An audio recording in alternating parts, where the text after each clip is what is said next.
Mama msilale, wakati wetu umefika, wanawake msilale. Vota Dada, vijana msilale, wakati wetu umefika, Wakenya msilale. Vota Dada, Vota Dada, Vota Dada.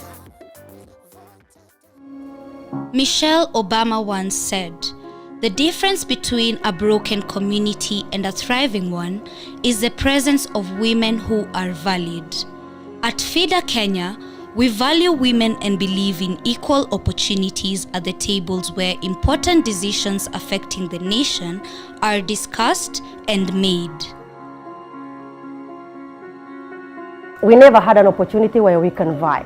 Reason being, we come from a patriarchal society where when a woman vie for any political seat, you are counted to be an outcast. That perception towards women that we cannot be political leaders. It's only men who should be in other positions. The place for women is kitchen. Wanawake kuingia katika uongozi mpaka upitie kwa wazee wakupitishe.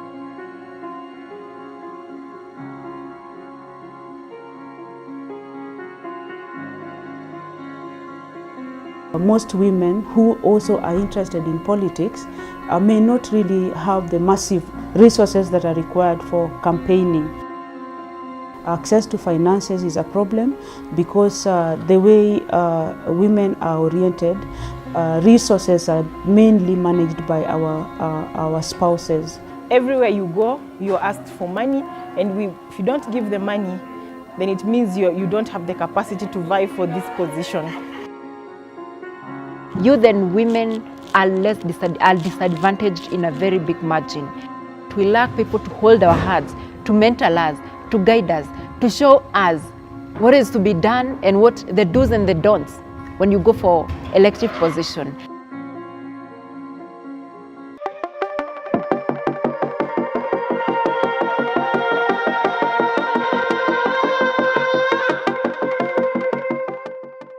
Electoral violence remains to be one of the biggest challenges to women who are aspiring to enter into political leadership.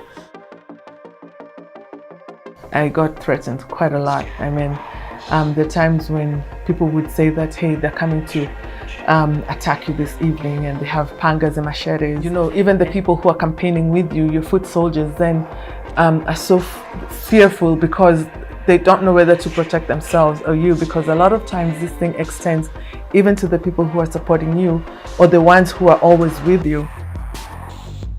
They can even interfere an aspirant, a female aspirant, in a public barasa. So that one will create fear so that you don't continue with your ambitions. The male counterpart uses the youth to intimidate us female aspirants in form of cyberbullying, propaganda. You'll be abused, everything. In this light, FIDA Kenya launched a campaign dubbed Vote A Dada in 2021 with an aim of encouraging Kenyans, both male and female, to consider electing more female aspirants to government. Vote A Dada's objective is to sensitize voters on the importance of electing female aspirants and to adequately prepare female aspirants for the 2022 general elections. FIDA Kenya has taken steps to equip female leaders vying for various electoral positions with intellectual, legal, and social skills that will help them successfully run their political bids. This has been through workshops and trainings at the grassroots level and a 3-day National Women Leadership Academy where more than 300 female political aspirants were trained. So women must sit at the decision-making table. And what we are saying is, as you get to the decision-making table, we want to see a difference.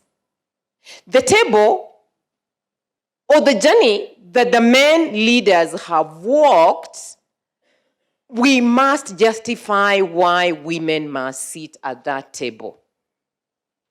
And you are not sitting at that table to serve people tea. Hello? you are sitting to make policies. We work on women's rights individually and collectively in increasing their space and access to leadership and governance, and that has remained one of the main areas that we focus on, and especially building on the Constitution of Kenya 2010. In relation to women and governance, we run a number of initiatives. We look at women's individual and collective ability to lead. So individually, we focus on building the capacity of women, on enhancing their space to access leadership, both elective and appointive positions. And once there, we work on ensuring that they are able to achieve their manifestos and their objectives as leaders. Collectively, we work at agitating with the powers that be, which is the government of Kenya, to increase the space for women to be leaders, whether at grassroots level or up to the highest level, which the Constitution allows. So that means having affirmative action policies, and also means that encourage women to come out and be leaders, and when they get appointed, to have fair treatment in leadership. Cannot be discussed without them at the table. So we must be part of the conversation across the board and across the divide politically, so that collectively our tribe, being women, is represented, agitated for, and has their aspirations fulfilled. What have we done since 2021? It has been a unique season because of the COVID-19 pandemic. A lot has come out, even in terms of leadership. We were able to launch a Vota Dada conference in August, which was commemorative of the Katiba at 10 anniversary. And thereafter, we have been able to have several meetings at grassroots level, where we have initiated 8 women regional network forums, which is a way of decentralizing the conversation from the headquarters in Nairobi to involve every woman, the marginalized, the minorities, and those in far-flung areas. Secondly, we also held the Vota Dada Women Leadership Academy that was huge in December 2021, that saw a record of almost 500 women in person attending the training for 3 days, which focused on their preparedness in terms of elections.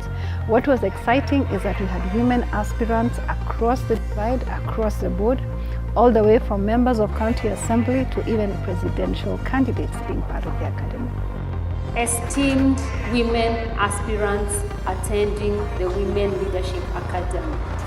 As FIDA, we post women aspirants from various political parties to train them on various issues regarding elections, electoral laws. For example, we brought in specialists who trained them on how to plan, strategic planning when it comes to elections. We also trained them on resource mobilization, and to cap it all, we brought in leaders who have served in government, in the parliament, in Senate, and even as a governor, to share with them experiences that they have gone through, and also the challenges forward, and how women can gather support to ensure that they end up being elected.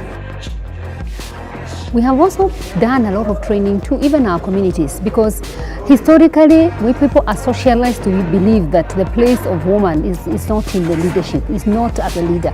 But women are leaders in their own political spaces, in their own homes, in the communities where they are in. Way of coping with stress and pressure. What we do after the elections is we do agenda audit. We do an analysis and find out what happened, where did we go wrong, what do we need to do different. We take up those women and identify for them roles that they continue playing even in the grassroots, and we continue working with them. And this we have managed to do together with our donors, Womenkind Worldwide, EU, Ford Foundation, who have stood with us and ensured that we train women to just prepare them for this. Having worked with women for over 35 years, FIDA Kenya believes that it is time for more women to take leadership positions. This initiative is opening spaces for negotiation, so that those women who want to vie in the political outfits that they desire should be able to do that. Time is now. Women have waited for too long in Kenya. The women are ready, the women are available, the women are coming for the seats. Our appeal to Kenyans is, please don't judge a candidate simply because she's a woman. Look at her track record, give her a chance to sell her manifesto, and please let us rid ourselves of tendencies such as gender-based violence that discourage women from coming out to seek elective posts. Placards, pink in color, written Vota Dada, and it Cecilia Ayot. So when FIDA came, the room was pink, and the name was Cecilia Ayot, and it was a show of mighty. They were expecting to address 100 women. I brought 700 women in that hall. Congratulate all of you and tell you it is a possibility. Thank you, FIDA. That was great. God bless you, and tukutane kwa bunge zote za hii nchi. Many may ask, are women ready for power? Do they qualify? The bold answer is yes. Women have been qualified and ready to lead for so long, and it is time to take action and change the leadership narrative in the country. It may not be easy, but it can be done.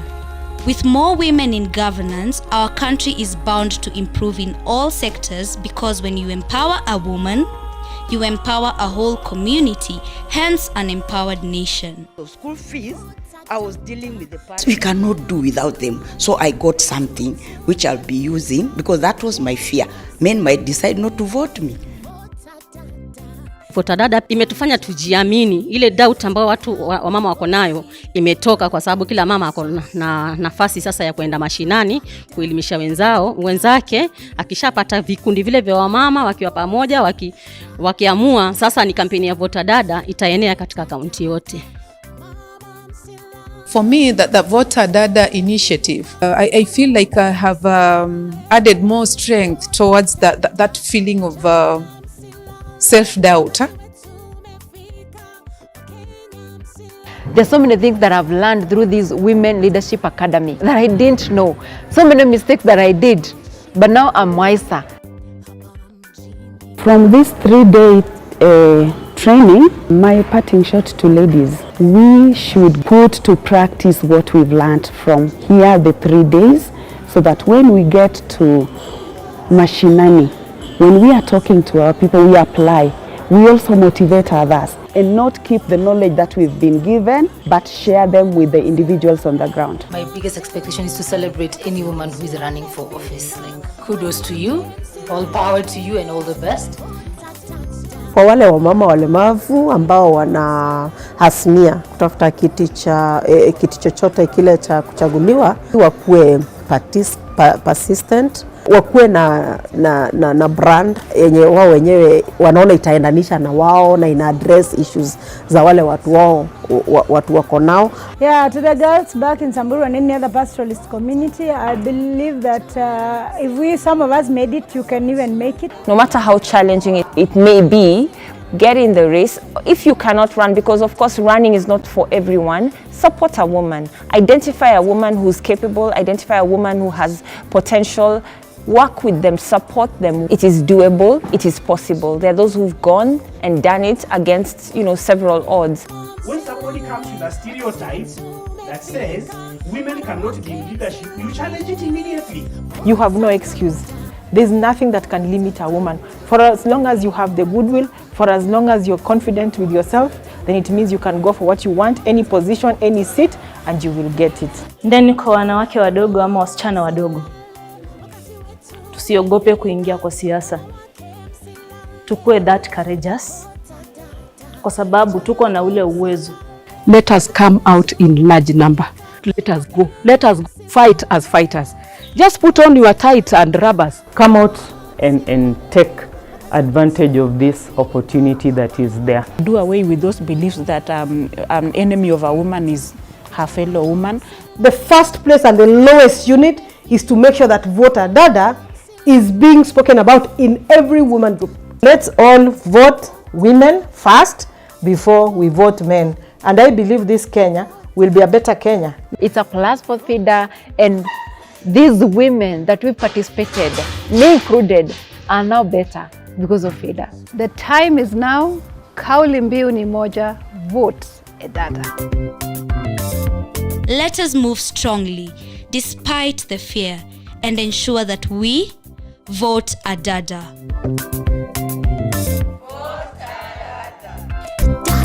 Tuungane pamoja